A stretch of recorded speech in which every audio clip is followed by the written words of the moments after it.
아멘. 예수님께서 나사렛에서 가버나움으로 사역지를 옮겼습니다. 이 가버나움은 갈릴리에서 가장 유명한 항구 역할을 했던 곳입니다. 이 가버나움에서 예수님의 제자인 베드로와 요한, 안드레, 야고보 형제들을 예수님께서 제자로 부르신 장소이기도 합니다. 그리고 복음서를 잘 듣다보면 갈릴리에서 예수님께서 가장 많은 시간을 들이셔서 하나님 나라 복음을 전하시고 여러 기적들과 능력들을 보이신 곳이 이 바로 가버나움이라 할 수 있겠습니다. 오늘 누가는 4가지의 이야기를 빠르게 전개하면서 예수님께서 공생의 사역 동안에 하셨던 중요한 4가지 사역을 빠르게 우리에게 소개하고 있습니다. 예수님 하셨던 첫 번째 중요한 사역은 회당을 다니시면서 하나님 나라 복음을 가르치시는 것이었고, 두 번째는 귀신을 내어 쫓는 사역이었고, 세 번째는 모든 병든 것으로부터 하나님의 자녀들을 자유케 하는 사역이었습니다. 그리고 네 번째는 모든 사역 말미에, 그리고 모든 사역 처음에 예수님이 기도하는 모습을 오늘 누가는 4가지 이야기를 통해서 잘 보여주고 있습니다. 오늘 이 본문을 통해서 저와 우리 성도님들이 예수를 믿는데, 예수를 믿는 것을 흉내내는 것이 아니라 우리가 정말 예수님을 닮고 예수님의 능력이 우리의 삶 속에 정말 드러나는 능력 있는 예수님의 제자로 살아가는 일에 우리가 도전받는 시간이 되었으면 좋겠습니다. 우리가 성경을 잘 모를 때는 천국 가는 것이 우리의 목표가 되었을 때가 있었습니다. 저도 어릴 때는 천국 가게 해주십시오, 지옥 가지 않게 해주십시오라고 기도했던 것 같습니다. 그러나 말씀을 알아가고 배워가면서 기도 제목이 바뀌었습니다. 천국은 죽어서 가는 것이 아니라 이미 이곳에 임했기 때문에 천국 가는 것이 중요한 것이 아니라 이미 임한 하나님 나라에서 내가 예수님의 제자로 살아가는데 예수님처럼 능력 있게 살아가게 하여 주십시오. 예수님이 말씀을 전하실 때 그 권위가 있었던 것처럼 저도 전도할 때 하나님 권위 있게 능력 있게 전도하게 해주십시오. 저도 때로는 귀신 들린 사람을 만나면 기도하면 귀신 들린 자가 도망가게 하여 주십시오. 그리고 지금도 계속해서 기도하는 제목 중 하나가 있습니다. 아픈 사람이 있을 때 손을 얹고 기도하면 하나님 치유의 은혜가 능력들이 드러나게 해주십시오. 어릴 적부터 지금까지 계속해서 해오는 기도가 바로 그런 기도들입니다. 최근에 제가 한 요한 청년과 신방을 하면서 이런 이야기를 들었습니다. 목사님은 참 힘이 들겠습니다. 왜 힘이 들까요? 물었더니 목사님은 늘 참아야 하고 목사님은 늘 또 기도해야 되니 참 힘드실 것 같습니다. 그 이야기를 들으면서 그 자리에서 이야기는 직접 안 했지만 집에 와서 그 이야기가 한편으로는 맞는 것 같고 한편으로는 참 틀렸다는 생각이 들었습니다. 목사이기 때문에 더 참아야 하고 더 기도해야 하는 것이 맞죠. 그러나 잘못된 건 무엇입니까? 우리는 목사여서, 장로여서, 집사여서 직분 때문에 더 기도하고 더 성경을 읽고 전도하는 것이 아닙니다. 직분보다 우리에게 더 걸맞는 이름은 우리 모두가 예수님의 제자라는 겁니다. 목사는 제자고 목사가 아닌 사람은 예수님의 제자가 아닙니까? 아니지요. 예수님께서 우리를 목사로 다 부르셨습니까? 아닙니다. 예수님은 우리를 다 제자로 부르셨습니다. 제자로 불렀다는 말은 우리 모두가 예수님 앞에서 제자가 되어서 제자의 꿈과 목표는 무엇입니까? 예수님을 닮아가고 예수님의 능력이 제자의 능력이 되어서 드러나기 위해 애쓰고 목표를 향해 달려가는 겁니다. 그 목표는 목사이기 때문에 다른 것이 아닙니다. 우리 성도님들 마음 안에 그런 생각들이 있는 것 같습니다. 그러나 제자가 되었다는 사실은 예수님께서 이런 말씀을 하셨죠. 나를 믿는 자에게는 내 이름으로 귀신도 쫓아낼 것이요 병든 자에게 손을 얹으면 나을 것이라. 이런 표적이 따를 것이다 라고 예수님께서 말씀하셨습니다. 즉 이거는 목사에게 주어진 특권이 아니라 제자에게 주신 특권이요 제자들이 바라고 달려갈 것이라는 것입니다. 그래서 오늘 본문 말씀을 통해서 우리가 예수님의 제자가 되어서 어떻게 살 것인가, 무엇을 목표로 두고 우리가 쫓아갈 것인가, 예수님의 대표적인 4가지 사역을 통해 그것이 우리의 사역이 되고 우리의 목표가 되고 우리의 다름질하는 결성선이 되었으면 좋겠습니다. 오늘 32절에 보니까 예수님께서 가버나움 동네에 오셔서 제일 먼저 하신 것이 회당에 들어가셔서 가르치는 겁니다. 예수님의 사역의 제일 중요한 사역은 회당을 다니면서 늘 복음을 가르치는 것입니다. 오늘 44절 마지막 절에서도 갈릴리 여러 회당에서 전도하시더라. 이 회당은 포로기 이후에 생긴 이스라엘 유대인들의 종교 시스템입니다. 성인 10명만 모이면 거기에서 하나님 말씀을 읽고 연구하고 토론하고 가르치는 장소가 바로 이 회당입니다. 예수님은 이 갈릴리에 있는 모든 회당을 거점을 삼아 제일 먼저 하셨던 것은, 중요하게 여기셨던 것은 말씀을 가르치시는 것입니다. 이것을 제자들이 똑같이 흉내냅니다. 사도행전을 보면 바울과 바나바가 1차, 3차 선교여행을 다닐 때 제일 먼저 했던 것은 회당을 찾아다니면서 전도하는 것이었습니다. 그래서 회당이 없는 헬라 지역에 갔을 때는 빨레터에 가기도 하고 회당이 없는 다른 곳에서 전도하기 위해 애를 썼죠.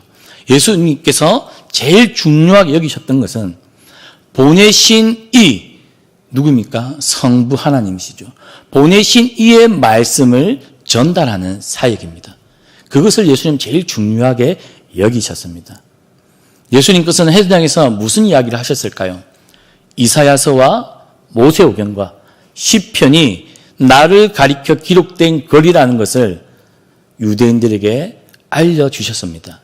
유대인들은 모세오경과 시편과 많은 예언자들의 선지서 글들을 읽었지만 무슨 말인지 잘 제대로 해석할 수 없었습니다. 즉 말씀이 육신이 되어 양들에게 풍성한 생명으로 오신 예수님께서 빛으로 오셔서 그 말씀을 나를 가리켜 기록된 것이고 이것이 하나님의 선교요 하나님의 뜻이라는 것을 전할 때 오늘 유대인들의 반응은 무엇이었습니까? 예수님의 가르침이 권위가 있더라는 것입니다. 즉 예수님은 하나님이 하신 말씀을 더하지도 않았고 가감하지 않았다는 사실입니다.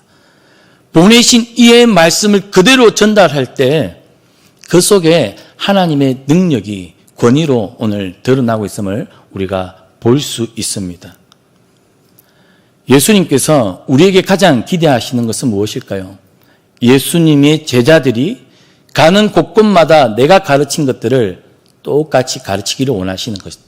그것이 마태복음 28장에 제자들에게 주신 사명이었습니다.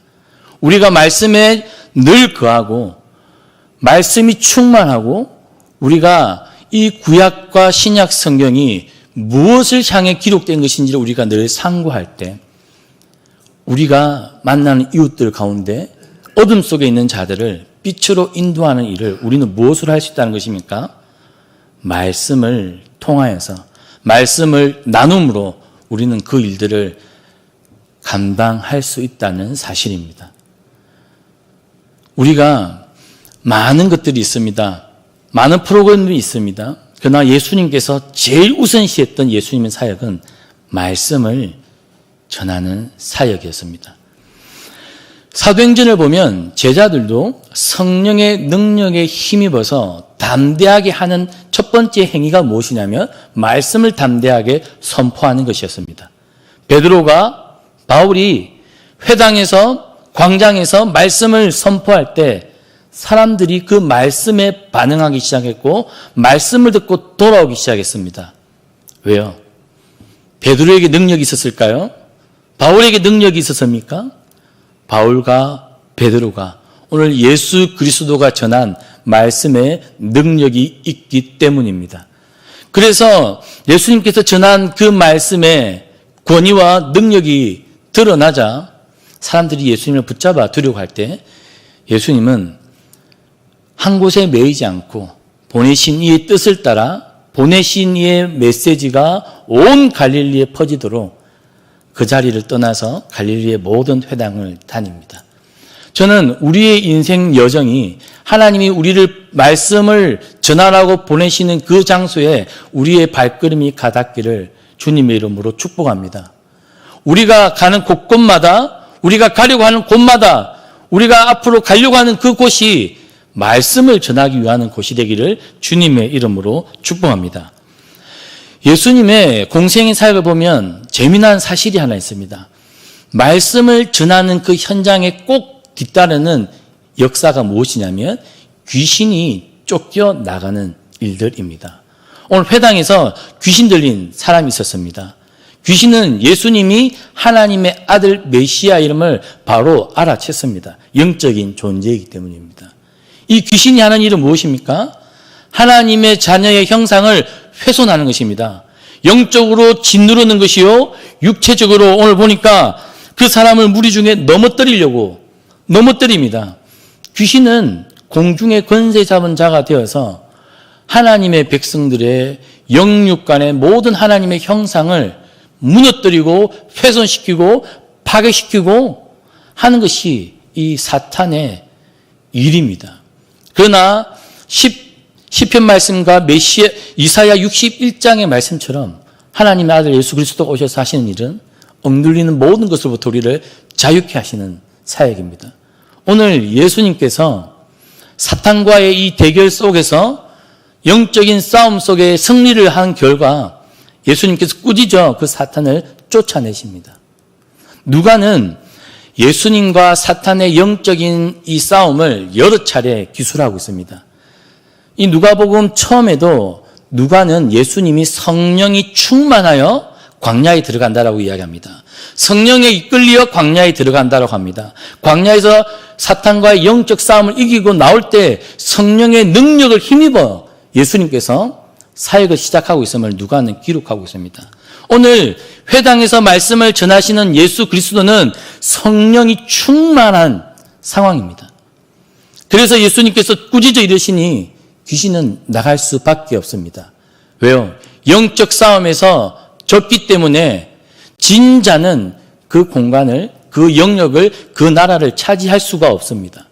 요한계시록에 보니 공중에서 예수님과 적그리스도 사탄이 공중에서 전투를 벌입니다. 어떻게 됩니까? 사탄과 사탄을 쫓는 수많은 타락한 천사들이 전쟁에서 져서 공중의 자리를 잡지 못하고 땅으로 떨어지는 장면을 기록하고 있습니다. 예수 그리스도가 광야에서 성령의 힘을 입어 사탄의 전투에서 이기고, 그리고 오늘 회당에서도, 그리고 베드로의 장물을 고친 그 장면에서도 회당에서는 사탄 단독으로 나오지만 41절에는 여러 사람에게서 귀신떼가 예수님과 싸움에서 지는 장면이 오늘 본문에 2번 등장하고 있습니다. 사도행전 10장 38절에 이런 말씀이 있습니다. 하나님이 나사렛 예수에게 성령과 능력을 기름 붓듯 하셨으며 그가 두루 다니시며 선한 일을 행하시고 마귀에게 눌린 모든 사람을 고치셨으니, 누가는 예수님께서 선한 일을 행하시고 귀신을 쫓는 장면을 묘사하면서 뭐라고 표현했냐면 성령과 능력을 하나님께서 나사렛 예수에게 기름 붓듯 하셨다. 즉 예수님께서 이러한 놀라운 귀신 쫓아내는 사역을 할 수 있었던 비결은 성령이 기름 부으심을 받았고 성령이 충만했다는 사실입니다. 예수님의 제자들 역시 이러한 일들을 믿음으로 예수님의 이름으로 이러한 표적이 드러날 것이다라고 예수님께서 하셨습니다. 그런데 예수님께서 변화산에 올라가셨을 때 제자들에게 귀신 들린 사람을 데려왔을 때 제자들이 능히 귀신 들린 사람을 쫓아내지 못합니다. 그래서 서기관들과 사람들이 제자들과 변론하고 있을 때 예수님이 내려오셔서 그 제자들을 보며 탄식하시죠. 이 믿음이 적은 세대요. 그리고 예수님 귀신을 대신 쫓아냅니다. 제자들이 뒤에 따라가서 왜 예수님 우리에게는 이런 일들이 일어나지 않습니까? 왜 우리는 안 됩니까? 물을 때 예수님께서 하신 말씀이 있습니다. 기도 외에는 이러한 유가 나가지가 않는다라는 겁니다. 그래서 오늘 42절에 보면 날이 밝음에 예수께서 나오사 한적한 곳에 가시니 예수님의 사역에 처음은 항상 말씀을 가르치는 사역이 늘 등장을 합니다. 그러나 예수님의 사역의 말미에는 모든 사역을 끝내놓고 예수님이 바쁜 와중에도 한적한 곳에서 기도하는 장면. 즉 예수님께서 이러한 놀라운 성령의 충만함을 입어 귀신을 쫓아내고 병든 자들을 일일이 손을 얹어서 고치시는 이러한 능력들은 기도를 통해 하나님과의 사귐을 통해 하나님이 부어주시는 성령의 충만함을 통해 일어난다는 것을 우리가 알 필요가 있습니다. 오늘 우리에게도 예수님께서는 믿는 자들에게 이러한 표적이 일어날 것이다 라고 말씀하셨습니다. 야고보서에 의인들의 기도는 힘이 있어 병든 자를 고칠 것이다 라고 하였습니다. 너희는 서로 죄를 자복하고 서로 위해서 기도하라. 의인의 기도는 힘이 있다. 역사한 힘이 있다라고 말씀하셨습니다. 우리가 믿음으로 기도할 때 성령이 역사하시면 우리의 기도를 통해 귀신이 쫓아낼 것을 믿으십니까? 저는 이 복음서의 이야기들이 2000년 전의 이야기가 아니라 저는 여전히 오늘 예수 그리스도를 믿는 제자들에게 일어날 능력과 표적이 되기를 주님의 이름으로 축복합니다. 저도 하나님 목사지만 참 믿음이 부족하고 기도가 얕습니다. 그래서 저도 발버둥을 치고 밤에 기도하려고 하고 혼자 기도하는 게 참 안 되니 기도팀을 꾸려서 하려고 하고 애를 씁니다. 우리가 기도를 단순히 하지 마시고 우리가 믿고 기도할 때 하나님께서 우리에게 성령을 충만케 하셔서 우리를 통해 억눌린 자, 빛을 보지 못하는 자, 갇힌 자, 모든 질병으로부터 고통당하는 자들을 자유케 하는 일을 우리를 통해 주님께서 하실 줄을 믿습니다. 오늘 마지막으로 예수님께서 하셨던 중요한 사역은 하나님의 백성들이 고통당하는 모든 질병으로부터 치유케 하는 회복의 사역을 하셨습니다. 38절부터 40절까지 보니까 시몬의 장모의 병을 고칩니다. 그리고 40절에 보니까 해질 무렵에 사람들이 온갖 병자들을 데리고 예수님께 나옵니다. 왜 해질 무렵에 나올까요? 유대인들은 이 해질 무렵이 안식일이 마치는, 즉 해질 이 무렵은 새로운 날이 시작됩니다. 안식일 동안에는 참고 기다렸다가 안식일이 딱 끝나는 지점에 모든 사람들이 아픈 사람들을 데리고 예수님께 나옵니다. 예수님이 어떻게 합니까? 그들을 일일이 손을 얹고 기도해 줍니다. 즉 사랑에 기초한 예수님의 마음, 하나님의 마음이 느껴지십니까? 예수님께서 말 한마디로도 모든 사람을 고칠 수 있는 능력이 있는 분임에도 불구하고 예수님께 이 안식일 끝나자마자 나온 그들을 얼마나 불쌍히 여기셨겠습니까?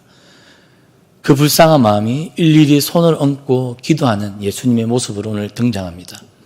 그런데 그 예수님께서 우리에게 부탁하셨습니다. 우리가 병든 자에게 손을 얹고 기도하라고 말씀하셨습니다.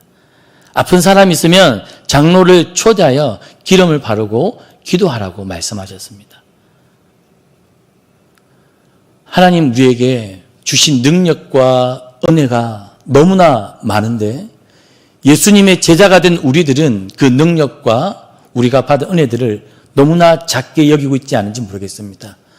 이 새벽에 우리가 예수님의 행하신 그 사역과 능력을 우리도 오늘 이 시간에 우리가 보냄받은 장소와 이웃에게 갇힌 자를 자유케 하고 억눌린 자를 회복케 하는 예수님의 사역을 우리가 감당할 수 있는 예수님의 제자가 되게 달라고, 능력을 더하여 달라고, 성령이 충만케 해달라고 기도하는 새벽이 되기를 주님의 이름으로 축복합니다. 하늘에 계신 우리 아버지, 아버지의 이름을 거룩하게 하시며 아버지의 나라가 오게 하시며 아버지 뜻이 하늘에서와 같이 땅에서도 이루어지게 하소서. 오늘 우리에게 일용할 양식을 주시고 우리가 우리에게 잘못한 사람을 용서하여 준 것 같이 우리 죄를 용서하여 주시고 우리를 시험에 빠지지 않게 하시고 악에서 구하소서. 나라와 권능과 영광이 영원히 아버지의 것입니다.